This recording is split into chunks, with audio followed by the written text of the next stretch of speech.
Hello and welcome all of you to Interview with an Influencer series of a talk show. Today we have got a very special person that is Mr. Anantram Ganapati. Anantramji is a chemical engineer by profession with 19 years of experience, industrial experience, and another 22 years into training, consulting, administering and teaching in various institutions, including NGO. Currently, is an author, trainer, technical writer, consultant, and advisor for the industry and academic institutions, with training focus in safety, operations, life skills, soft skills, HR, and administration, etc. Is a chairman of NGO Rohit Memorial Trust. Is a medical clown.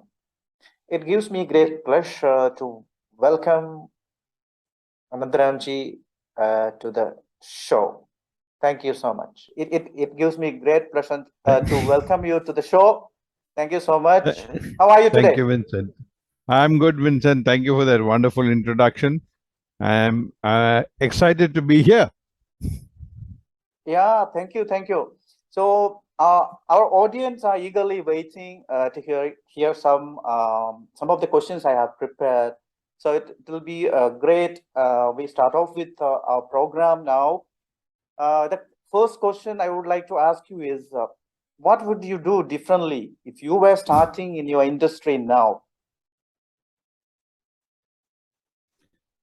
I'm in the training and coaching industry, and I handle students, I handle executives almost on a daily basis at different levels, post graduation students, CA aspirants, mid level, and senior executives. I Okay. think one the most important thing that is that we need to understand the needs of the audience we are addressing. There is a lot of change in attitudes and intentions of generations. Yeah. Gen Y, Gen Z, Gen Alpha, who I also handle Gen Alpha, who are the 2010, those are Yeah. born Yeah. after 2010, the school children. My God, they're a tough generation. So basically, understanding their needs is what is very important, and we need to be very relevant, to what they need, because they're all very tech savvy, and if we are not tech savvy or we are not able to talk their language, we are not anywhere. So I think we have to get off our high horses and talk to them in their language at their level. And that has been actually that one thing that I mean, I am still loved, and I have friends right from 10 12 year olds to 95-year-olds. Okay. Okay. Your niche is confident Gen Y. Can you just Hmm. tell us a little bit about Yeah. confident Gen Y? See, a confidant is a person that another person can share his or her personal details. Basically, Okay. a shoulder to empathize with the other person. Mostly into relationship and counseling, I counsel Gen Y couples. I counsel Gen Y singles, Mm-hmm. and it's all, see, end of the day, relationships are all about communication, and that is one True. area that I am very strong. Yeah. So I'm into that, confident, and I just got my target audience as Gen Y, because they are the most, because they've seen the good days, the simple life, and then when they came into their teens, they were right into the heart of media. Yeah. They're the Yeah. 1995 to 20. Uh, I mean, they were born from 1980 to 1995, and when they came into their teens, there was this media explosion, and things have been very, very difficult for them in their teens, and they are a confused generation. And yes, that has been my experience with them. Yeah, very good. The great shares of our Anandramji. I have the next question. The next question I have is about which people or books have had the most influence on your growth and why? Okay, let me talk about the people. The people Yes. as everyone says it's my father, my mother, but for me it was really my father and really my mother, because after scratching my head and trying to find out who, it was not some Swamiji, it was not any mentor, it was just my dad. Because what I learned from him was, just honesty and also discipline. I Mm-hmm. mean, he was a professor, and I think being honest, being true to yourself, and being disciplined in day-to-day habits, being disciplined in the way we conduct ourselves, that is very important. And of course, my mother, what she taught me is, how to be frank and how to be very, very Mm-hmm. simple and down to earth. Now, she was just educated Mm-hmm. up to the fifth standard, but her knowledge levels were way beyond what a postgraduate student had, just by reading. I But see. very simple lifestyle. So they were the two people who I really who really changed my life, and they had a very broad outlook. Though we were from a very traditional and orthodox family, the kind of freedom we got in the Mm-hmm. spouses we chose, the kind of food we ate, they were very accommodating, they were very understanding, and they would join us. So they were very good to us. So especially to me, and I'm really grateful to that. Books, there were two wonderful books that changed my life. One was Atlas Mm-hmm. Shrugged by Ayn Rand. People say, Mm-hmm. oh, she's a lunatic. Actually, she passed away in a lunatic asylum. But she said, there's a wonderful book of hers also which says Virtue of Selfishness. And Atlas Shrugged is all about just doing what you want to do and being what you want to be. And I think that's being authentic. That is what that book really taught me. It's a wonderful book, very, very long, very, very heavy read, but it's really changed my life. Mm-hmm. That's, I think that was one author whose book really changed my life. The second book is a very small book called Jonathan Livingston Seagull by Richard Bach. Now, Richard Bach has written several books, but this book of his is just about, Mm-hmm. I think, 70, 80 pages. And so it talks about a seagull who wanted to be different. And he uses that example. And I've read that book probably at different stages in my life, from a student to a junior executive to an engineer to a manager. And I still read that book. And every time I get new meaning from it, because it is so relevant on how to be different and how to just do what you want to do and do it well. So these are the two books that have really changed my life. There are so many others, but these are the two books that taught me a lot. Thanks, Vincent. That was a nice question. Yeah, really appreciate. Thank you so much, Anantramji. Please keep on inspiring the world. Yeah. I will. Thank you. Let's move on to the next question. What would you Hmm. say in the number one key to success in your role or in your business? As I told you, I'm a confidant, Yeah. and it is very important for me to be trustworthy and Okay. being trusted by my clients or customers or whoever because you see, they may be very close Mm. friends, they could be close friends of my spouse, of my family, they could be somebody and uh, Yeah. in fact, it was just yesterday that another friend of mine thought that what I knew my wife also knew. I said, no, why will I share a thing with my wife? It's not necessary. She has nothing to do with that information. I counsel, and this is what I do. There's no need for me to share. No, she's your wife. I said, so what? It doesn't matter. You know. So Yeah. it's very difficult because human tendency is to gossip, and we really don't need people who gossip in our lives. And being so, Yeah. my clients, they trust me a lot, and I keep their data confidential, and I think that is where I earn maximum respect. Thank you. Thank you. That was a great share, Anantramji. Let's move on to the next question. The question is that what has been your biggest customer success story, and why do you think it was a success?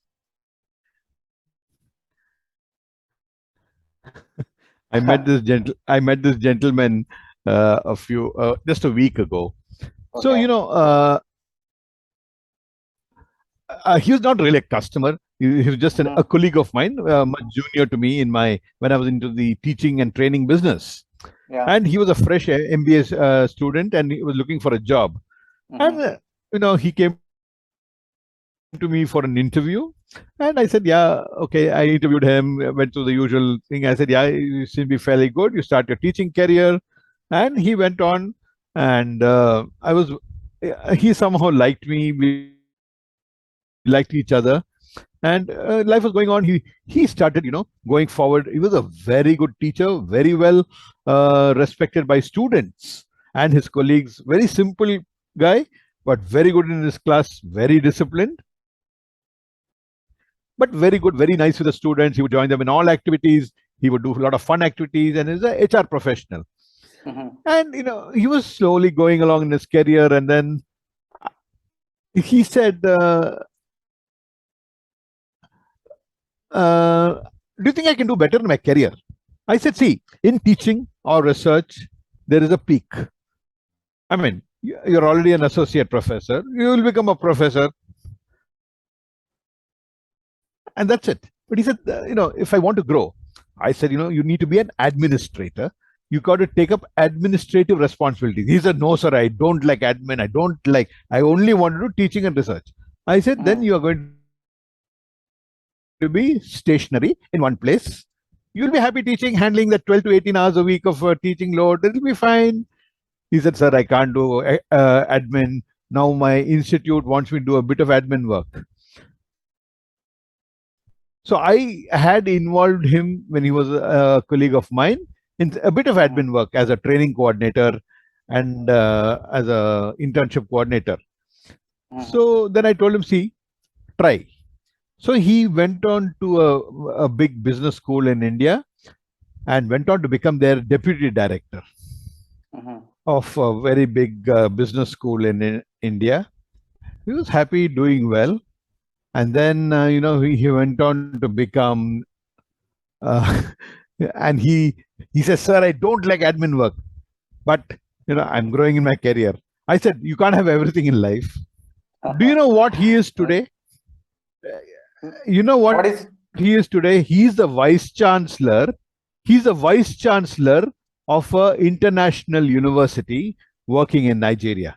He has become a vice chancellor of a university, and that is where he is today. And last week when I met him, he said, "Sir, it is such a horrible job being a vice chancellor, so much of responsibility. I don't do any teaching." I said, "Aren't you happy? You're earning money." And yeah, I mean, he says, "Sir, the amount of respect that I get as being the vice chancellor of a university, I could have never ever hoped as that of Mhm.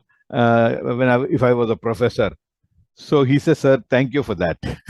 So So I you, think this was one success story I can. so Yes, you were the tell me, Vincent. you were the fire and the ignition. You really motivated him. That's why, right? Yeah, yes. I put the fire in his pants, and I continue to put it. I continue to put it. You know, this was in 1998, I think, when it was his first job, and now Okay. it's 24 years ago, and he's the vice chancellor of a university, international university, Hmm. Yeah, working abroad. that's a great story you shared. That's a great success, Yeah, really. Yeah. yeah, and really, it helped a lot, in guiding this guy. He's a very simple boy from Kerala, and he just trusts me. Hmm.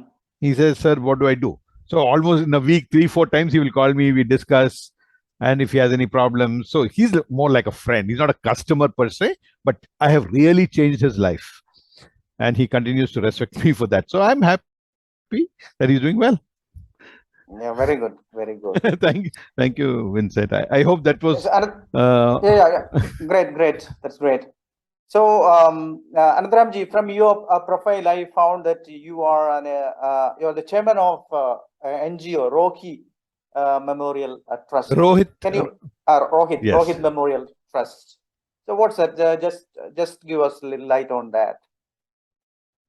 So you see, we lost our elder son to cancer 15 Mhm. years ago. I And see. obviously, when you lose a child at the age of 21, it's a lot of grief was there in the family. And, there was, mourning, and, there was a lot of, sympathy being extended by others. And we found that, Okay. we were getting gloomy in our own lives, my wife and I, and it didn't help. And then we said, why should we, continue to be like, let's celebrate his life. People thought we were crazy, Mhm. but 15 years ago we started a trust in his memory. We founded this Oh, I see. trust Yeah. cancer awareness we do cancer awareness camps. We do counsel parents, we counsel patients, and we have as a side we educate the underprivileged children in society. We have Mhm. some really fantastic children who we mentor, and they're doing brilliantly in their studies. Children of dhobis, of maid servants and watchmen and all that. They're doing very, very well. And one thing that we're now doing is something you told my introduction, medical clowning. Yes. Yes. So my wife and I, and we have a group of us. We call ourselves the Clown Tribe. We go into hospitals, we go into pediatric wards, and we give Mhm. some kind of counseling to the children there. They like to have fun, because when you go up dressed as a clown, they're very happy, because humor brings a lot of positive chemicals into our system, and it alleviates pain. It is a form of therapeutic healing. Medical clowning is a form of therapeutic healing. And there have been many cases where children have actually become better and have a better quality of life when you do this. So I think this is what we do, and it gives so much of satisfaction. When we go, we work closely with an associate of Tata Memorial Hospital in Vizag, and the Apollo group of hospitals, another private cancer hospital, and we are now looking at spreading our wings across the country and in a few other countries also. We are now expanding our wings into medical clowning, my wife and I, with our tribe of clowns. Mhm. Okay. Okay. Wish you all success with all the initiatives in connection with the Rohit Memorial Trust. Thank you so much. Thank you. Uh, Thank you so let's much. move on to the other question. It is what keeps you going when things get tough in your business? Is it a difficult question? No, not at all, not at all. Uh, Because I had a wonderful grandfather who was a civil engineer, and he had a motto in life. mm, And he taught me this small poem, and that is what my life is mhm. all about. It is a poem titled "Never Say Die, Say Damn." So, if you don't mind, could I just recite it quickly? It's a very short poem. Please, please, Yeah. please, please go ahead. Never say die, say damn. It may not be classic, it may be profane, but we mortals have need of it time and again. So when you're hit with life's hardest slam, never say die, say damn. That, Vincent, is my motto in life. That was a great poem you just recited. Excellent. You are a new style, the medical Yes. clown. Okay, we are about to we are about to conclude today's program, the talk show. Before we conclude, there's a bonus question for the audience. The Ah, question is that the question is that what is your advice on how to become an influencer? Since our show is the interview with an influencer, so the question is, what is your advice on how to become an influencer? I think the very basic quality, if you want to influence somebody's life, is Yeah. you must live that life. You have to be authentic. There is no two ways about it. Be true to yourself. Do not try to hide behind a facade. Be authentic. Then only people will look at you. Then they will trust you. And then they say, yes, let this gentleman, let this lady, let this person influence my life. I will allow him or her to change me or my lifestyle. So I think when we are authentic, we will be trusted, and when we are trusted, we will be allowed to influence life.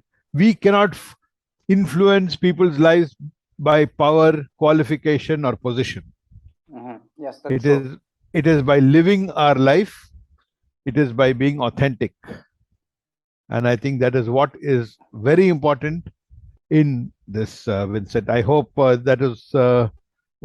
I mean, was that the basis of what you wanted me to talk about? Exactly, exactly. It's the right answer you have given, Yeah. and it will be an inspiration for the audience as well.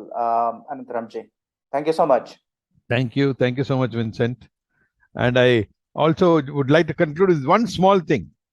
Try to do, Sure. do crazy things like this in life. This is you can also not be yourself and yet bring a smile into others' faces. You know, just be, have fun, and enjoy life. Thank you so much. I saw Enzo live, so I was inspired to say that You, I you, enjoy, I really enjoy my life by being a clown. Thank you, Vincent. so Enso Life is my brand, Yes, I saw and that. you So then you can see blissful panda there everywhere. You can see in yes. this corner. You can see there are some panda Ah, oh babies. yes, oh yes. Maybe I'll get a panda costume next time. Yeah. Yes. Okay, Thank you. audience. Thank you. With that, we conclude today's session. That was Anantram Ganapati, Confidant Gen Y. And thank you so much once again, Anantram ji. So, if anyone would like to contact him directly, you can contact him. I'll be sharing his contact information along with the video. Hope to see you next week. Until then, God bless. Bye bye. Thank you very much. Thank you. Thank you, Vincent.